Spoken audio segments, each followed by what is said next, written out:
ನಿನ್ನೆ ಹುಬ್ಳಿ ಧಾರವಾಡದಲ್ಲಿ ನಡೆದಿರ್ತಕ್ಕಂಥ ತರ್ಸಿನಕೊಪ್ಪದ ಏನು ಘಟನೆ ಇದೆ, ಇವತ್ತು ಎಷ್ಟು ವಿದ್ರೋಹಕ ಘಟನೆ ಆಗ್ತಾ ಇದಾವೆ ಅಂದ್ರೆ, ಒಂದು ಸಂದರ್ಭ ಇತ್ತು ಹುಬ್ಬಳ್ಳಿ ಧಾರವಾಡ ಅಂದ್ರೆ ಶಾಂತಿ ಪ್ರಿಯ ಅನ್ನೋತಕ್ಕಂಥ ಮಾತಿತ್ತು. ಇಲ್ಲಿರ್ತಕ್ಕಂಥ ಎಲ್ಲಾ ವ್ಯಾಪಾರಸ್ಥರು ಬಹಳ ಆರಾಮದಿಂದ ನಿಶ್ಚಿಂತೆಯಿಂದ ವ್ಯಾಪಾರ ಮಾಡ್ತಾರೆ ಅಂತಕ್ಕಂಥ ಮಾತುಗಳು ಕೇಳಿ ಬರ್ತಾ ಇದ್ವು. ಎಲ್ಲರೂ ಕೂಡ ನೆಮ್ಮದಿಯಿಂದ ಇರ್ತಕ್ಕಂಥ ವಾತಾವರಣ ಇತ್ತು. ಅನೇಕ ಲೇವಾದೇವಿ ವ್ಯವಹಾರಗಳಾದರೂ ಕೂಡ ಈ ರೀತಿಯಾಗಿರ್ತಕ್ಕಂಥ ಸಮಸ್ಯೆಗಳು ಎಂದೂ ಎಲ್ಲಿನೂ ಕೂಡ ಬರ್ತಿದ್ದಿಲ್ಲ. ಆದ್ರೆ ದುರ್ದೈವದ ಸಂಗತಿ ಅಂತಂದ್ರೆ ಇವತ್ತು ಎಲ್ಲಾ ಲ್ಯಾಂಡ್ ಮಾಫಿಯಾಗಳನ್ನು ಹ್ಯಾಂಡಲ್ ಮಾಡ್ತಕ್ಕಂಥ ಕೇಂದ್ರ ಯಾವುದು ಅಂತಂದ್ರೆ ಕಮಿಷನರೇಟ್ ಅನ್ನುವಂಥ ನಿಟ್ಟಿನಲ್ಲಿ ಇವತ್ತು ಎಲ್ಲರೂ ಕೂಡ ತೋರಿಸ್ತಾ ಇದ್ದಾರೆ, ಬಟ್ ಮಾಡ್ತಾ ಇದ್ದಾರೆ. ಅಲ್ಲಿರ್ತಕ್ಕಂಥ ಸಿಸಿಬಿ ಅಧಿಕಾರಿಗಳು ಕೂಡ ಇವತ್ತು ನನ್ನ ಕಡೆನೇ ಒಂದು 2-3 ಕೇಸ್ಗಳು ಬಂದಿದ್ದು. ಇಲ್ರಿ ನಮಗೆ ಸಿಸಿಬಿ ಅವ್ರು ಕರೆದ ಧಮಕಿ ಕೊಡ್ತಾರಿ ನಮಗೆ ಅಂತಂದೇಳಿ ನಾನು ಕೇಳಿದೆ, ಯಾಕೆ ಏನಾಗೈತಿ ಏನ್ ಪ್ರಾಬ್ಲಮ್ ಅಂತ ಕೇಳಿದಾಗೂ ಕೂಡ ಇಲ್ಲ ನಮಗೆ ಇನ್ಸ್ಟ್ರಕ್ಷನ್ ಐತಿ ಅಂತೇಳಿ. ನಾನು ಯಾವಾಗ ಅವ್ರಿಗೆ ಫೋನ್ನಾಗ ನೇರವಾಗಿ ಮಾತಾಡಿದ ಮೇಲೆ ಅವ್ರ ಖರೀದನ್ನ ಬಂದ್ ಮಾಡಿದಂತ ಕೆಲಸಗಳು ಕೂಡ ಇದ್ದಾವೆ. ಹೀಗಾಗಿ ನಿನ್ನೆ ಘಟನೆಯನ್ನ ನಾವು ನೋಡಿದ್ರೆ ಇಡೀ ಜಗತ್ತಿಗೆ ಕಾಣುತ್ತೆ, ಯಾರು ಗುಂಡು ಹರಿಸ್ಯಾರ, ಯಾರು ಗುಂಡು ತಗೊಂಡ್ರು, ಯಾರು ಗನ್ ತಗೊಂಡ್ರು ಎಲ್ಲ ಕಂಡ್ರು ಕೂಡ ಇನ್ನೂ ನಾವು ತನಿಖೆ ಮಾಡ್ತೀವಿ ಹೇಳ್ತಕ್ಕಂಥ ಕೃತ್ಯವನ್ನು ನೋಡಿದ್ರೆ ಎಲ್ಲೋ ಇದರಲ್ಲಿ ಯಾವುದೋ ಒಂದು ಒತ್ತಡಕ್ಕೆ ಒಳಗಾಗಿ ನನಗೂ ಇರ್ತಕ್ಕಂಥ ಮಾಹಿತಿ ನಿನ್ನೆ ಸಾಯಂಕಾಲ ನಡೆದ ಮ್ಯಾಗ ಅವ್ರ ಕಮಿಷನರೇಟ್ನ ಕ್ಯಾಮ್ರಾ ತೆಗೆದು ತೋರಿಸ್ಲಿ ಯಾರ್ಯಾರು ಬಂದು ಹೋಗ್ಯಾರ ಅಂತ ಹೇಳಿ ಅವ್ರಲ್ಲಿ ಯಾರ್ಯಾರು ಬಂದು ಯಾರ್ಯಾರು ಪರವಾಗಿ ಇನ್ಫ್ಲುಯೆನ್ಸ್ ಮಾಡಿ ಹೋಗ್ಯಾರ ಅನ್ನುವಂಥದ್ದನ್ನ ಕಮಿಷನರ್ ಅವರು ಇದ್ರೆ ಕರೆಕ್ಟಾಗಿ ಹೇಳಿ ಅದನ್ನ ಆ ಟೈಮಿಗೆ ಯಾರು ಬಂದಿದ್ರು, ಯಾರು ಇನ್ಫ್ಲುಯೆನ್ಸ್ ಮಾಡಿದ್ರು, ಯಾರು ಹಿಡಿಬೇಕಂತ ಹೇಳಕತ್ತಾರ ಅನ್ನುವಂಥ ಮಾಹಿತಿಗಳನ್ನ ಕಮಿಷನರ್ ಒದಗಿಸಲಿ. ಇಲ್ಲ ನೀವೆಲ್ಲ ಮೀಡಿಯಾದವ್ರಿಗೆ ವಿನಂತಿ ಮಾಡ್ತೀನಿ, ಆ ಟೈಮಿಂಗ್ ಕೊಡ್ತೀನಿ, ಆ ಟೈಮಿಂಗ್ನಾಗ ಯಾರು ಬಂದು ಹೋಗ್ಯಾರ ಅನ್ನುವಂಥದ್ದನ್ನು ಮಾಹಿತಿ ತಗೋರಿ, ಅವಾಗ ಆ ಕಮಿಷನರೇಟ್ಗೆ ಯಾರು ಬಂದಿದೆ ಅಂತೇಳಿ. ಅಂದ್ರೆ ಇವತ್ತು ಗುಂಡಾಗಳನ್ನ ಮುಂದಿಟ್ಟುಕೊಂಡು ಇವತ್ತು ಫೈರಿಂಗ್ ಮಾಡಿ ಈ ರೀತಿಯಾಗಿರ್ತಕ್ಕಂಥ ಸಮಸ್ಯೆಗಳನ್ನು ತಂದು ನೋಡಿದ್ರೆ ಇದು ಬಹಳ ಹೇಯವಾಗಿರ್ತಕ್ಕಂಥ ಕೃತ್ಯ ಅಂತ ಹೇಳ್ತಾ ಇದ್ದೇವೆ. ನಾವು ಕಳೆದ ಸಲನೂ ಕೂಡ ಪಕ್ಷಾತೀತವಾಗಿ ಸನ್ಮಾನ್ಯ ಪ್ರಸಾದ್ ಅಬ್ಬರಾಗ್ಲಿ, ನಾನಾಗ್ಲಿ, ಅರವಿಂದ್ ಬೆಲ್ಲದವರಾಗ್ಲಿ, ಸನ್ಮಾನ್ಯ ಕೇಂದ್ರ ಸಚಿವರಾಗಿರ್ತಕ್ಕಂಥ ಪ್ರಹ್ಲಾದ್ ಜೋಶಿ ಅವರು ಇದರ ಬಗ್ಗೆ ಸಾಕಷ್ಟು ವಿಷಯಗಳನ್ನ ಮಾಧ್ಯಮದ ಮುಂದೆ ನಾವು ಹೇಳಿದ್ದೇವೆ. ಆದ್ರೆ ಎಲ್ಲೋ ಇದು ಸುಧಾರಿಸುವಂತ ನಿಟ್ಟಿನಲ್ಲಿ ಹೋಗ್ತಾ ಇಲ್ಲ, ಇದನ್ನು ಬಿಗಡಿಸುವಂತ ನಿಟ್ಟಿನಲ್ಲಿ ಹೋಗ್ತಾ ಇದೆ ಅನ್ನೋಂಥದ್ದು ನನಗೆ ಬಹಳ ಸ್ಪಷ್ಟವಾಗಿರ್ತಕ್ಕಂಥ ವಿಷಯ. ಹೀಗಾಗಿ ನಾವು ನಿನ್ನೆ ಘಟನೆ ನಡೆದಿದ್ದು ಯಾರು, ಗುಂಡು ಹೊಡೆದಿದ್ದು ಯಾರು ಗೊತ್ತಿದ್ರು ಬೇರೆಯವ್ರನ್ನ ಅರೆಸ್ಟ್ ಮಾಡುವಂತ ಪ್ರಯತ್ನವನ್ನು ಇವತ್ತು ಆಗ್ತಾ ಇದೆ.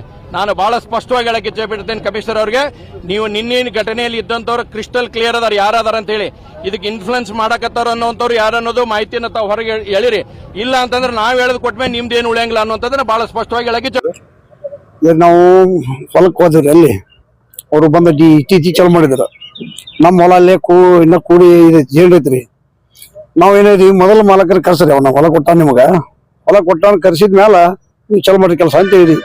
ಲೇ ಬೋಷಡಿ ಮಗನ ನಂದಲ್ಲಿ ಹೊಲ ಇದೆ, ನಾನು ತಗೊಂಡೇನು ಹೊಲ ಇದೆ ನಂದ, ನೀ ಈಗ ತಗೊಂಡಿರ್ಬೇಕ, ಮೊದಲು ಮೂಲ ಮಾಲಕರು ಕರ್ಸಿಲ್ಲ.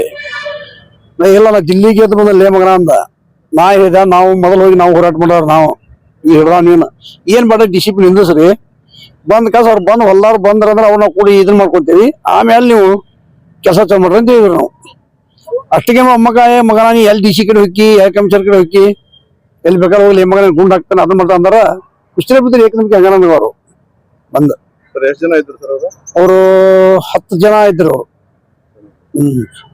ಹೊಲ ಮೂಲ ನಿಮ್ದ ಬೇರೆ? ಮೂಲ ನಮ್ದ್ರಿ. ಅದ್ರಾಗ ಜೇಂಟ್ ವರ್ಷ ಐತಿ ಹೊಲ ಅದು 53ರಾಗ ಅವ್ರು ಹೊಲ ಕೊಟ್ಟೇವು, ಒಂದಷ್ಟು ಕೊಟ್ಟೇವು, ಮಲಕ್ಕೆ ಬೇರೆ ನಮ್ಗ ರೈತರು ನಾವ 50 ವರ್ಷ ಗಟ್ಟಲೆ ಹೊಲ ನಾವ್ ಅದೀವಿ. ಅದ್ರಾಗ ನಮ್ಮ ಹೊಲನು 2 ಎಕರೆ 8 ಗುಂಟೆ ಹೊಲ ಐತಿ. ಅದ್ರಾಗ ಅದನ್ನ ವಿಚಾರ ಮಾಡಿ ನಾವು ಹೊಲ ಹೊಡೆದ ವಿಚಾರ ಮಾಡಿದ್ಮೇಲೆ ನಿಮ್ಮ ಹೊಲ ಬೇಕಾದ್ರೆ ನಾವು ಹೊಡ್ಕೊಂತೀವಿ ಅಂತ ನಾವು ಇಷ್ಟ ಅಂದಿದ್ರು ಅವ್ರಿಗೆ. ಅದಕ್ಕೆ ಮಗ ಎಲ್ಲ ನಾ ಹಿಡ್ದಲ್ಲಿ ಹೊಲ ಎಲ್ಲಿ ನಾ ಅಲ್ಲಿ ಮಾಡಿ ಇಲ್ಲಿ ಮಾಡ್ತೇವೆ, ಹಂಗ ಗುಂಡು ಇದನ್ನ ಮಾಡಕತ್ ಬಿಟ್ರೆ ಹಂಗ ಅವ್ರು ಫಸ್ಟ್ ನಿಮ್ಮ ಮೇಲೆ ನಮ್ಮ ಮ್ಯಾಗ ಹೊಡೆದಾರ ನೋಡ್ರಿ ಕಣ್ಣಿಗೆ. ನಾನು ಏಕದಮ್ಗೆ ಮೊದಲು ಬಂದು ನನ್ನ ಹೊಡೆದವ್ರು ಕಣ್ಣಿಗೆ ಮೊದಲು. ಫಸ್ಟ್ ನನಗೆ ಬಂದ್ರು, ಆಮೇಲೆ ಹುಡುಗರಿಂದ ಸ್ವಲ್ಪ ಬಂದಾರ ಅವರು. ಈಗ ಒಳಗೆ ಇದ್ದವ್ರು ಏನಾಗ್ಬೇಕು ತಮ್ರಿ, ನಮ್ಮ ಅಣ್ಣನ ಮಗ ರೀ, ಕಾಸು ಮಗ ಆಗ್ಬೇಕು ಅವ. ಈಗ ಸ್ಟೇಬಲ್ ಐತ್ರಿ ಇದು ಐತ್ರಿ, ಟ್ರೀಟ್ಮೆಂಟ್ ಮಾಡಾಕತ್ತಾರ. ತಮ್ಮ ಹೆಸರೇನು ಸರ್? ರಾಮಣ್ಣ ವಾಲಿಕರ್.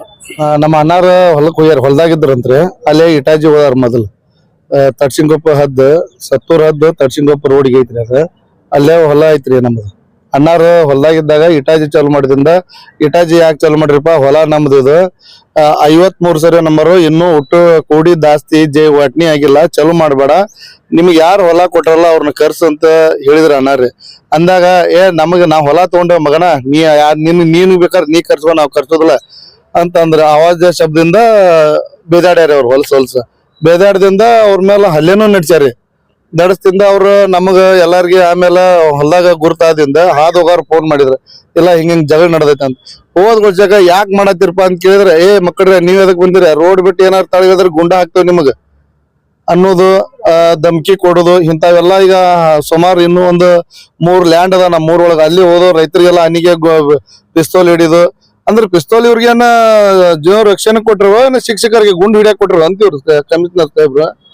ಆದ್ರೆ ಅವರೆಲ್ಲ ಶಿಕ್ಷಕರಿಗೆ ಪರ್ಮಿಷನ್ ಕೊಡ್ತಾರ, ಹಿಂಗೆಲ್ಲಾ ಕೊಡಬಾರ್ದು, ಕಾನೂನು ಕ್ರಮವಾಗಿ ಅವ್ರು ತಗೊಳ್ಳಿ. ಅವ್ರ ಮೇಲೆ ಇದ್ದಿದ್ದು ಎಲ್ಲಾರ್ಗಿ ಇಲ್ಲಿ ಹುಳಿದಾಡೋ ಮಂದಿ ಮೇಲೂ ಕಾಳಜಿ ಐತಿ, ಅದನ್ನ ಅವ್ರು ಉಳಿಸ್ಕೊಂಡು ಹೋಗ್ಬೇಕು. ಇಂಥವ್ರಿಗೆಲ್ಲ ಕೊಟ್ಟು ಗನ್ ಲೈಸೆನ್ಸ್ ರದ್ದು ಮಾಡ್ಬೇಕು. ಅವ್ರು ಏನ ಆಸ್ತಿ ಅದಾವಲ್ಲ ಇಂಥ ದುರುಪಯೋಗ ಮಾಡಿದ್ವು ಅವನ್ನೆಲ್ಲ ಮುಟ್ಗೋಲ್ ಹಾಕೋಬೇಕು. ಇದೇ ನಮ್ದೊಂದು ಆಸೆ, ರೈತರಿಗೆ ಅನ್ಯಾಯ ಆಗ್ಬಾರ್ದು. ಆದ್ರೆ ನಾವು ಇದನ್ನ ಇನ್ನೂ ಮುಂದುವರ್ಸಾರ, ಇದನ್ನ ನಾವು ಅವ್ರಿಗೆ ಏನು ಗುಂಡಿ ನೋಡ್ದಾರಲ್ಲ ಅವ್ರಿಗೆ ಕಠಿಣ ಶಿಕ್ಷೆ ಕ್ರಮ ಆಗೋ ಮಟ್ಟ ನಾವು ಬಿಡುದನ್ನಿಲ್ಲ. ಇದು ಇನ್ನೂ ಮುಂದೆ ಎಲ್ಲಿ ಹೋದ್ರು ನಾವು ಬಿಡುದಿಲ್ಲ. ಇದು ಕಮಿಷನರ್ ಸಾಹೇಬ್ರು ಇದನ್ನ ಇನ್ನೂ ಮೈಮೇಲ್ ತಗೊಂಡ್ ಮಾಡ್ಬೇಕ. ಈಗ ಮಾಡ್ಯಾರ, ಇನ್ನೂ ಚಲೋ ಮಾಡ್ಯಾರ, ಇನ್ನೂ ಸ್ವಲ್ಪ ಚಲೋ ಅವ್ರಿಗೆ ಶಿಕ್ಷೆ ಮಾಡ್ಲಿ ಅಂತ ನಾವ್ ಹೇಳೋದು. ನಮ್ಮ ಹೆಸರು ಯಮನಪ್ಪ ರಾಮಣ್ಣ ದುಳಿಕೊಪ್ಪ. ದಿನಾಂಕ 26/5/2026 ಬೆಳಗ್ಗೆ ಸುಮಾರು 12:30-1 ಗಂಟೆ ಸಮಯದಲ್ಲಿ ತಡ್ಸಿನಕೊಪ್ಪ ಅನ್ನುವಂಥ ಒಂದು ಏರಿಯಾ, ಇದು IIIT ಹತ್ತಿರದಲ್ಲಿದೆ. ನಮ್ಮ ಧಾರವಾಡ ನಗರದ ವಿದ್ಯಾಗಿರಿ ಪೊಲೀಸ್ ಠಾಣಾ ಸರಹದ್ದಿನಲ್ಲಿ ಇರುವಂಥ ಒಂದು ಸ್ಥಳ. ಅಲ್ಲಿ ಒಂದು ಭೂಮಿ ರಿಲೇಟೆಡು ವಿವಾದ ಉಂಟಾಗಿ, ಗೊಂದಲ ಉಂಟಾಗಿ ಅಲ್ಲಿ ಸಂಘರ್ಷ ಆಗಿರುವಂಥ ಘಟನೆ ನಡೆದಿದೆ. ಅದರಲ್ಲಿ ನಾವು ಲ್ಯಾಂಡ್ ಖರೀದಿ ಮಾಡಿದ್ದೀವಿ ಮತ್ತು ನಾವು ಇದನ್ನು ಡೆವಲಪ್ ಮಾಡ್ತೀವಿ ಅಂತ ಹೇಳಿಕೊಂಡು ಆ ಲ್ಯಾಂಡ್ಗೆ ಹೋದಂಥ ಸಂದರ್ಭದಲ್ಲಿ ಯಾರು ಆ ಲ್ಯಾಂಡ್ನ ಒಂದು ಪೊಸೆಷನಲ್ಲಿದ್ದರು ಅವರು ರೆಸಿಸ್ಟ್ ಮಾಡಿದ್ದಾರೆ.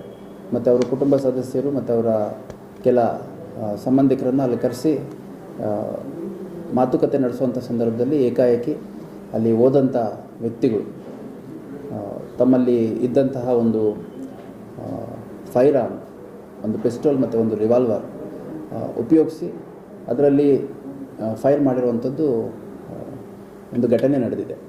ಫಿರ್ಯಾದಿ ನೀಡಿದಂಥ ಸಂದರ್ಭದಲ್ಲಿ ಫಿರ್ಯಾದಿದಾರರು ಅಲ್ಲಿ ಇಬ್ಬರು ಅಂಗರಕ್ಷಕರು ಬಂದಿದ್ದರು. ಆ ಅಂಗರಕ್ಷಕರ ಹತ್ರ ಇದ್ದಂತಹ ವೆಪನ್ ಏನಿತ್ತು ಆ ವೆಪನಲ್ಲಿ ಫೈರ್ ಆಗಿದೆ ಅಂತ ಫಿರ್ಯಾದಿ ಕೊಟ್ಟಿದ್ದರು. ನಾವು ಪ್ರಕರಣ ದಾಖಲು ಮಾಡ್ಕೊಂಡ ನಂತರ ಅಲ್ಲಿ ನಾವು ಪರಿಶೀಲನೆ ಮಾಡಿದಂಥ ಸಂದರ್ಭದಲ್ಲಿ ವಿಠಲ್ ಅನ್ನೋವಂಥ ಒಬ್ಬ ಅಲ್ಲೇ ಆ ಕುಟುಂಬಕ್ಕೆ ಸೇರಿದಂಥ ಒಬ್ಬ ಹುಡುಗನ ಕಾಲಿಗೆ ಗುಂಡು ಬಿದ್ದು ಗಾಯಗಳಾಗಿರುವಂಥದ್ದು ಮತ್ತು ಪೆಟ್ಟು ಬಿದ್ದಿರುವಂಥದ್ದು ಮತ್ತು ಫೈರ್ ಇಂಜುರಿ ಅಂದರೆ ಬುಲೆಟಿಂದ ಆಗಿರುವಂಥ ಒಂದು ಗಂಭೀರ ಗಾಯ ಅವನಿಗೆ ಆಗಿರುವಂಥದ್ದು ತಿಳಿದು ಬಂದ ಹಿನ್ನೆಲೆಯಲ್ಲಿ ನಾವೊಂದು ಕೊಲೆ ಪ್ರಯತ್ನದ ಪ್ರಕರಣ ಮತ್ತು ಶಸ್ತ್ರಾಸ್ತ್ರ ಕಾಯ್ದೆ ಅಂದರೆ ಆರ್ಮ್ಸ್ ಆ್ಯಕ್ಟಲ್ಲಿ ಒಂದು ಪ್ರಕರಣ ದಾಖಲು ಮಾಡ್ಕೋತೀವಿ. ಒಟ್ಟು 5 ಜನರನ್ನು ನಾವು ವಶಕ್ಕೆ ತಗೊಂಡು ವಿಚಾರಣೆಗೊಳಪಡಿಸಿ 5 ಜನರನ್ನು ನಾವು ಕೊಲೆ ಪ್ರಯತ್ನ, ಆರ್ಮ್ಸ್ ಆ್ಯಕ್ಟ್ ಮತ್ತು ಅಟ್ರಾಸಿಟಿ ಸೆಕ್ಷನ್ಸಲ್ಲಿ ಅರೆಸ್ಟ್ ಮಾಡಿ ನ್ಯಾಯಾಲಯದ ಮುಂದೆ ಹಾಜರು ಮಾಡಿದ್ದೇವೆ. ಈ ಒಂದು ಘಟನೆ ನಡೆದಂಥ ಸಂದರ್ಭದಲ್ಲಿ ನಮಗೆ ಫಿರ್ಯಾದಲ್ಲಿ ಅಂಗರಕ್ಷಕರು ಅವರುಗಳು ಫೈರ್ ಮಾಡಿದ್ದಾರೆ ಅನ್ನೋಂಥದ್ದು ಫಿರ್ಯಾದಲ್ಲಿ ಭಾಳ ಸ್ಪಷ್ಟವಾಗಿ ಕೊಟ್ಟಿದ್ರು. ಆದರೆ ಘಟನೆ ನಡೆದು ಸ್ವಲ್ಪ ಹೊತ್ತಿಗೆ ಅಲ್ಲಿ ನಾವು ಸಾಕ್ಷ್ಯ ಸಂಗ್ರಹ ಮಾಡುವಂಥ ಸಂದರ್ಭದಲ್ಲಿ ಭಾಳಷ್ಟು ನಮಗೆ ವಿಡಿಯೋಗಳು ಸಿಕ್ಕಿದ್ದಾವೆ. ಆ ವಿಡಿಯೋದಲ್ಲಿ 2 ಪ್ರಮುಖ ಆರೋಪಿಗಳು, ಒಬ್ಬ ಪ್ರವೀಣ್ ಸುತಾರ್ ಅಂತ, ಇನ್ನೊಬ್ಬ ಸುಂದರ್ ಪೌಲ್ ಅನ್ನೋವಂಥದ್ದು, ಈ ಇಬ್ಬರು ವೆಪನ್ನಲ್ಲಿ ಫೈರ್ ಮಾಡಿರೋವಂಥದ್ದು ಭಾಳ ಸ್ಪಷ್ಟವಾಗಿ ಕಂಡು ಬರುತ್ತೆ. ಈ ಇಬ್ಬರಲ್ಲಿ ಪ್ರವೀಣ್ ಸುತಾರ್ ಅನ್ನೋನ್ನ ಈಗಾಗಲೇ ನಾವು ವಶಕ್ಕೆ ತೊಗೊಂಡು ಅವನ ಹತ್ರ ಇದ್ದಂಥ ವೆಪನ್ನು ಕೂಡ ಸೀಸ್ ಮಾಡಿಕೊಂಡಿದ್ದೀವಿ. ಅದು ಅವನಿಗೆ ಸೇರಿದಂಥ ಒಂದು ವೆಪನ್ ಅನ್ನುವಂಥದ್ದು ತಿಳಿದು ಬಂದಿದೆ. ಇನ್ನೊಂದು ಈ ಸುಂದರ್ ಪಾಲ್ ಅನ್ನುವಂಥವನು ಏನು ಫೈರ್ ಮಾಡಿದ್ದಾನೆ ಅದು ಅವನ ಅಂಗರಕ್ಷಕನಾಗಿದ್ದಂಥ ಒಬ್ಬ ಇಂದರ್ ಪಾಲ್ ಅನ್ನುವಂಥ ವ್ಯಕ್ತಿಗೆ ಸೇರಿದಂತಹ ವೆಪನ್ನು, ಅದನ್ನು ಇವನು ಕಿತ್ತುಕೊಂಡು ಫೈರ್ ಮಾಡಿರುವಂಥದ್ದು ಭಾಳ ಸ್ಪಷ್ಟವಾಗಿ ನಮ್ಮ ತನಿಖೆಯಲ್ಲಿ ಮತ್ತು ಲಭ್ಯ ವಿಡಿಯೋಗಳಲ್ಲಿ ಕಂಡುಬಂದಿದೆ. ಈ ಪ್ರಕರಣದಲ್ಲಿ ಈವರೆಗೆ ಒಟ್ಟು 5 ಜನರನ್ನು ನಾವು ಅರೆಸ್ಟ್ ಮಾಡಿದ್ದೇವೆ. ಪ್ರವೀಣ್ ಸುತಾರ್ ಅಂತ ಯಾರು ವೆಪನ್ನನ್ನು ಒಬ್ಬ ಫೈರ್ ಮಾಡ್ತಾನೆ ಅವನು A1 ಆರೋಪಿ. ಅದೇ ರೀತಿಯಾಗಿ ಫಿಲೋಮಿನಾ ಅಂತ ಈತ ಸುಂದರ್ ಪಾಲ್ ಅವರ ತಂದೆ ಮತ್ತು ನಿರಂತರವಾಗಿ ಫೋನಲ್ಲಿ ಇವರಿಗೆ ಗೈಡ್ ಮಾಡ್ತಿದ್ದ ಅನ್ನುವಂಥದ್ದು, ಮತ್ತು ಈ ಹಿಂದೆ ಕೆಲವು ಸಂದರ್ಭಗಳಲ್ಲಿ ಅಲ್ಲಿ ಸ್ಥಳಕ್ಕೆ ಕೂಡ ಭೇಟಿ ನೀಡಿ ಬೆದರಿಕೆ ಹಾಕಿದ್ದ ಅನ್ನುವಂಥದ್ದು. ಆಮೇಲೆ ಇಂದರ್ ಪಾಲ್ ಸಿಂಗ್ ಅಂತ ಏನಿದ್ದಾನೆ ಅವನು ಅಂಗರಕ್ಷಕ ಆಗಿದ್ದಂಥವನು, ಅವನು ವೆಪನ್ ತೊಗೊಂಡು ಸುಂದರ್ ಪಾಲ್ ಅನ್ನೋನು ಫೈರ್ ಮಾಡಿರುವಂಥದ್ದು. ಬೆಂಜಮಿನ್ ಮತ್ತು ವಿಶಾಲ್ ಅಂತ ಒಟ್ಟು ಈವರೆಗೂ 5 ಜನರನ್ನು ನಾವು ಅರೆಸ್ಟ್ ಮಾಡಿದ್ದೀವಿ. ಇನ್ನು ಈ ಒಂದು ಪ್ರಕರಣದಲ್ಲಿ ಭಾಳಷ್ಟು ಸಮಗ್ರ ತನಿಖೆ ಆಗುತ್ತೆ. ಇನ್ನು ಇತರೆ ಆರೋಪಿಗಳ ಪತ್ತೆಗೆ ನಮ್ಮ 5 ಪ್ರತ್ಯೇಕ ತಂಡಗಳು ಈಗಾಗಲೇ ಪ್ರಯತ್ನ ಮಾಡ್ತಾ ಇದ್ದಾವೆ. ಆದಷ್ಟು ಬೇಗ ಈ ಕೃತ್ಯದಲ್ಲಿ ಭಾಗವಹಿಸಿರುವಂಥ ಇತರೆ ಆರೋಪಿಗಳನ್ನು ಕೂಡ ಅರೆಸ್ಟ್ ಮಾಡಲಾಗುತ್ತೆ. ಮತ್ತು ಈ ಒಂದು ಘಟನೆ ಫೈರ್ ಆರ್ಮ್ಸ್ ಯೂಸ್ ಮಾಡಿರುವಂಥದ್ದು ಅತ್ಯಂತ ಗಂಭೀರ ಪ್ರಕರಣ. ಇದರಲ್ಲಿ ಒಂದು ಸಮಗ್ರ ತನಿಖೆ ಆಗುತ್ತೆ. ಆಮೇಲೆ ಈ ರೀತಿ ಒಂದೊಂದು ಮೇಲೆ ಹಿಂದೆ ಪ್ರೀವಿಯಸ್ಲಿ ಹುಬ್ಬಳ್ಳಿ ಭಾಗದಲ್ಲಿ ಕೇಸ್ಗಳಿರುವಂಥದ್ದು ನನಗೂ ಕೂಡ ಮಾಹಿತಿ ಇದೆ. ಅದನ್ನು ಪರಿಶೀಲನೆ ಮಾಡ್ತೀವಿ. ನನಗೆ ಗೊತ್ತಿರೋಂಗೆ ಹಿಂದೆ ಕೇಸಸಲ್ಲಿ ಇನ್ವಾಲ್ವ್ ಆದಾಗ ಅವ್ರದ್ದು ಕ್ಯಾನ್ಸಲ್ ಆಗಿದೆ ಅನ್ನೋಂಥ ನನಗೆ ಸದ್ಯಕ್ಕಿರೋ ಮಾಹಿತಿ. ನಾನು ಪರಿಶೀಲನೆ ಮಾಡಬೇಕು. ಸದ್ಯ ಒಂದು ಪಿಸ್ಟೋಲು, ಒಂದು ರಿವಾಲ್ವರ್ ಮತ್ತು ಒಂದು ಫಾರ್ಚುನರ್ ಕಾರು ವಶಪಡಿಸ್ಕೊಂಡಿದ್ದಾರೆ. ಉಳಿದದ್ದನ್ನು ಇನ್ನು ತನಿಖೆ ಮುಂದುವರೆದಿದೆ.